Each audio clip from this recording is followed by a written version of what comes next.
چلے بسم اللہ الرحمن الرحیم. آج محترم سید کمال یوسف صاحب کا جو انٹرویو نمبر 8 ہے، تو میں یہ جو انٹرویو ہے میں اپنے چینل یوٹیوب کا جو ہے اپنے ندائے مومن ناروے کے لیے ریکارڈ کر رہا ہوں اور پھر میں دوستوں کے سامنے پیش کرتا ہوں. تو میری درخواست ہے محترم اقبال صاحب سے کہ وہ اپنا انٹرویو جو ہے کن کے متعلق شروع کر رہے ہیں؟ عبدالغفار خان صاحب رضی اللہ تعالیٰ عنہ. یہ عبدالستار خان صاحب کے بڑے بھائی تھے.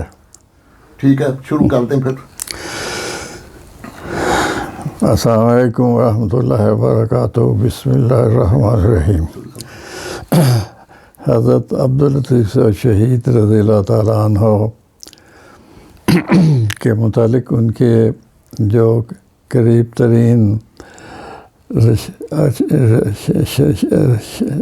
دار، جو ان قریب ترین ان کے سارے میں لفظ بھول جاتا ہوں بڑھاپے کی وجہ سے، ان کے شاگرد تھے. ان میں ایک خاندان تھا دیندار خان صاحب. ان کے 4 بیٹے تھے. ایک بیٹا تو ان نے تو بیعت نہیں کی ہوئی تھی. ان کے 3 بیٹے عبدالغفار خان صاحب اور عبدالستار خان صاحب بزرگ، اور محمد محروز خان صاحب. عبدالستار خان صاحب اور محمد محروز خان صاحب کا میں نے ذکر کیا تھا، اور کل تھوڑا سا ذکر عبدالغفار خان صاحب کو کیا تھا. عبدالغفار خان صاحب ان میں سب سے بڑے تھے، اور حضرت عبداللطیف شہید نے 5 خطوط لکھے، اور تبلیغی خطوط تھے. بلکہ یہ کہنا چاہیے کہ اپنے بعض جو آفیسرز تھے حکومت میں، ان پہ اتمام حجت کے لیے حضرت شاہ صاحب نے وہ خط لکھے. وہ ایک خط تو مرزا محمد حسین خان گورنر کابل کے نام تھا. دوسرا دفتری تھا ان کا مرزا عبدالرحیم خان. تیسرا شاہسی عبدالقدوس خان صاحب تھے. پھر ایک حاجی باشی صاحب تھے، اور خصوصی سے قاضی القضات جو تھے جنہوں نے فیصلے کیے آپ کے خلاف، ان کے نام حضرت شاہ صاحب نے خطوط لکھے.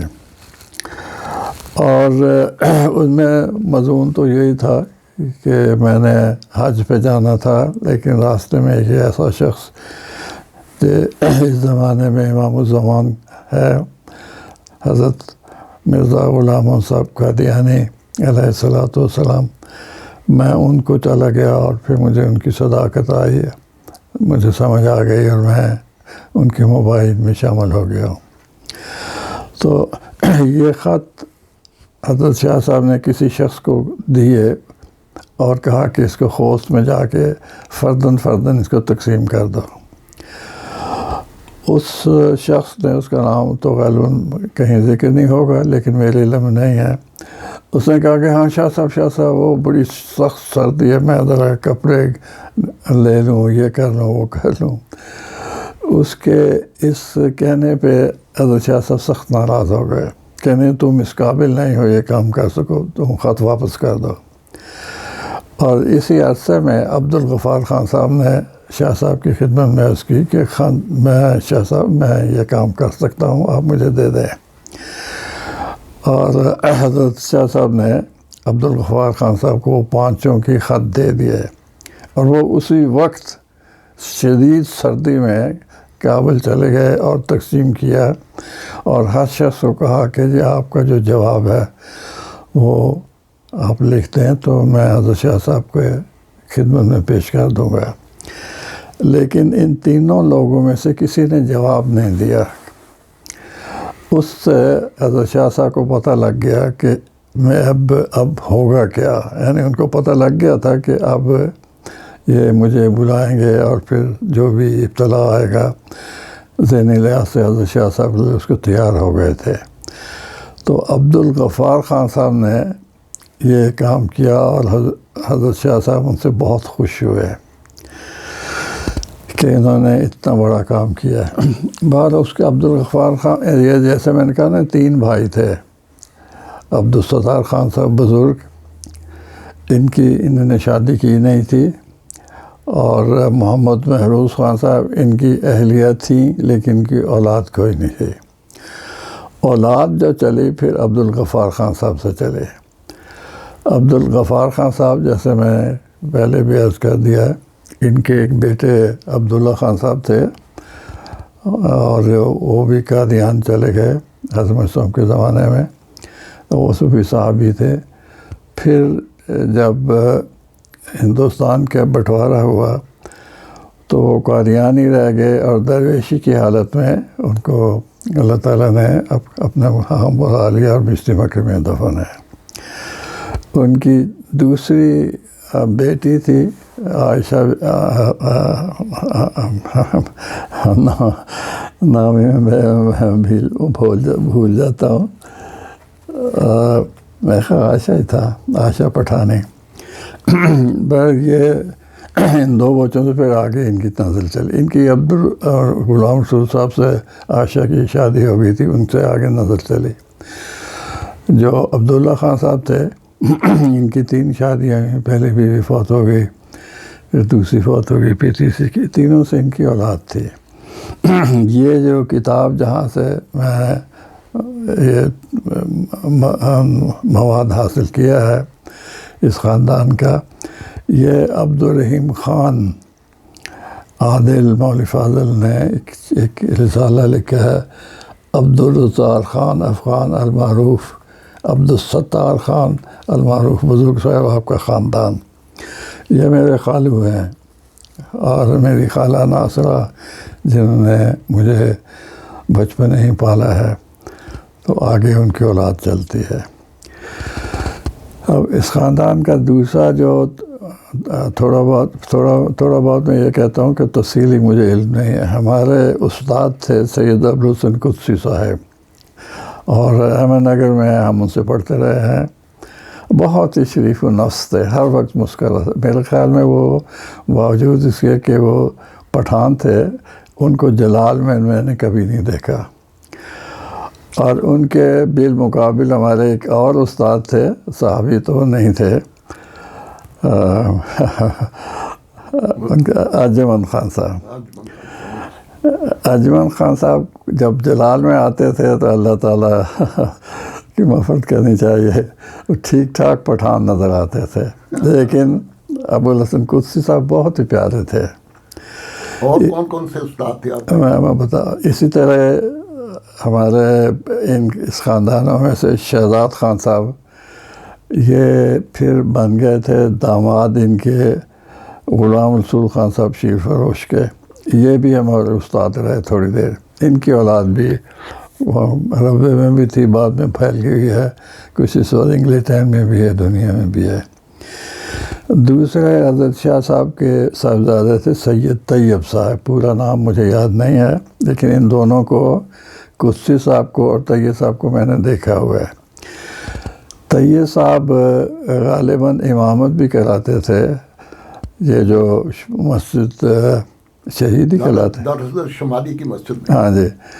اور مجھے کسی دوست نے کہا، مجھے یاد نہیں آتا کون تھا، تو ان کو ان کی قرت بڑی پسند تھی، بڑی خوبصورت قرت کرتے تھے. بہرحال یہ دونوں اصحاب بزرگوں کی اولادوں میں سے میں نے ان کو دیکھا ہوا ہے. ان کے بارے میں ایک ایسی روایت ہے، میں یہ تو نہیں کہہ سکتا کہ مستند ہے، لیکن اگر کوئی مجھے بعد میں تصدیق کر دے اور مستند بھی ہو جائے گی. وہ یہ روایت، عجیب سی روایت ہے. شروع میں جب حضرت چودھری پھولہ خان صاحب ربیہ تشریف لایا کرتے تھے، تو ان کو جو قریب کے شیعہ ہیں، سید ہیں، احمدی تو نہیں تھے، وہ گھوڑی پیش کرتے تھے سیر کے لیے. تو حضرت چودھری صاحب صبح کے وقت سیر کے لیے نکلتے تھے، اور چلتے چلتے درمیان میں گھوڑی سے اتر یا گھوڑی جو اس سے اتر جاتے تھے، اور پھر دوبارہ گھوڑی پہ. تو لوگوں نے کسی نے پوچھا کہ بھائی چوتھا یہ کیا روز آپ کرتے ہیں، کیوں اتر جاتے ہیں؟ کہتے ہیں نہیں، اصل بات یہ ہے غالباً قدسی صاحب کا مکان تھا، یہ طیب صاحب کا مکان تھا، میں ان کے سامنے گھوڑی پہ چلتے سوار ہو کے نہیں گزر سکتا، تو میں اتر جاتا ہوں اور پیدل جاتا ہوں۔ بہرحال یہ ان کی شاد ہے اس خاندان کی۔ بہرحال یہ تھوڑا سا ذکر میں نے کر دیا ہے۔ ایک مولانا ظفر محمد صاحب ظفر بھی تھے آپ کے استاد؟ ہاں جی، وہ تو خیر ان کا علیحدہ میں ذکر کروں گا، لیکن فی الحال اس خاندان کا مجدد صاحب کا بھی میں ذکر کروں گا۔ ٹھیک ہے، اور اگلی قسط میں سے اچھا، تو اگلی قسط میں انشاءاللہ یہ اس کو مکمل کر لیں، ٹھیک ہے، تو باقی پھر ان کی جو سیرت وغیرہ وہ مزید آپ کو ہاں ٹھیک ہے، وہ بیان ٹھیک ہے، وہ کر دیں کوئی۔ اسی طرح ان کا تعلق تھا احمد نور صاحب کابلی کا رضی اللہ تعالیٰ عنہ، وہ بھی ہمارے پڑوسی تھے، ان کے 2 بیٹے تھے، اور بھی اولاد ہوگی، بیٹیاں بھی ہوں گی، لیکن دو بیٹے تھے، ان کو ہم جانتے تھے، چھوٹے تھے ہم، وہ بڑے تھے ہماری عمر میں۔ وہ ایک کا تو ریسٹورینٹ بھی تھا قادیان میں، ٹی ہاؤس تھا، اور جو دوسرے تھے غالباً وہ عمر میں چھوٹے تھے، چھوٹے بھائی ہوں گے ان کے، وہ اسپیشلسٹ تھے جڑی بوٹیوں کے، تو ان کا بڑا بزنس بھی تھا سارے پاکستان میں۔ وہ ان علاقوں میں جا کے ان کو پہچان تھی کہ ہر بوٹی میں، ہر جڑی میں کیا ایک خدا تعالیٰ کا خزانہ چھپا ہوا ہے جو ہماری صحت کے لیے اس کی استعمال جو ہے نا مفید ہو سکتا ہے۔ تو احمد نور کابلی صاحب بھی حضرت خلیفۃ المسیح اول کی گلی میں رہتے تھے، تو اس وجہ ان سے بھی ملاقات رہتی تھی، ان کے بیٹوں سے بھی۔ تو یہ چند وہ لوگ تھے جن کا تعلق حضرت عبداللطیف صاحب شہید کے خاندان کے ساتھ بڑا گہرا تھا، اور ہمارے بچپن میں خدا تعالیٰ کے فضل سے ان کو دیکھنے اور ملنے کی توفیق ملے۔ اللہم صلی علی محمد و علی محمد و علی محمد۔ جو بات ملا آپ سنا جو آپ ٹھیک ہے۔